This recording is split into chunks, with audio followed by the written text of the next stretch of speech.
Hello mga mamis! For today, another mini vlog na naman po tayo.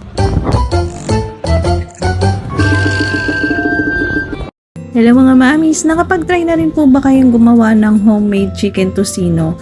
Last time nga po is nag-request yung aking mga anak ng chicken tocino nga raw po nagawa ko. And then may kasama raw po dapat na wings yung gagawin ko. Kaya ayan nga po ang nanay, nung namalengke ako, bumili po ako ng mga breast part na hiniwa-hiwa ko na rin po siya ng maninipis. Tsaka ayan nga po, as request ng aking mga anak, kailangan may kasamang wings. Ayan nga po, nilagyan ko po siya ng wings din. Kapag nagre-request nga po mga mamis yung aking mga anak ng gusto nilang kainin or pang-ulam, kung kaya ko naman siyang gawin, then naisip ko nga po is mas maganda nga po homemade siya, unlike nga po ng mga binibili nga po na instant na po, kasi syempre di ba may preservatives, at least tayo alam natin kung paano natin ginagawa yung pagkain ng mga anak natin. Yan nga po, nilagay ko po siya sa isang malinis na bowl, nilagyan ko lang po siya ng pineapple, then pepper, at saka po yung ketchup. Yan po yung aking pangpapula sa kanya, and then sugar nga po, yan po. And then yung alam niyo po yung bawang na ginawa ko noong last time, yan nga po, nilalagyan ko siya ng maraming bawang para malasang malasa po siya.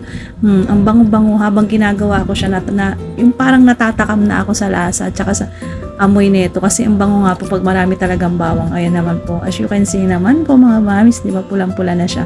Yun nga po, ketchup lang po yung pinampapapula ko po sa kanya. Then, pag na-marinate ko na nga po siya dun sa isang bowl na malaki, lilipat ko naman po siya sa mga tab para ilalagay ko po siya sa rep. Pang stocks nga po para anytime na gusto nilang magpaluto or yan yung gusto nilang ulamin, meron akong makukuha kaagad sa rep na iluluto para sa kanila. I-try nyo rin po itong mga mamis. For sure and promise, magugustuhan po ng mga anak nyo itong timpla na to. Yung ginamit ko nga po palang pineapple na panglagay is yung pineapple, Del Monte pineapple juice. Yung nasa isang maliit na lata lang po. Yun po.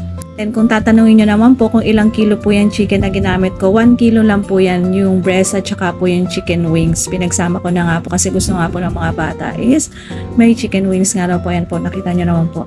Nag-try akong magluto kasi nga nung habang ginagawa ko kanina na ang bango-bango ng amoy niya, tsaka natatakam talaga akong tikman siya. Kaya yan lang po ulit mga mami sa aking mini vlog for today. Thank you for watching. God bless you all. Bye!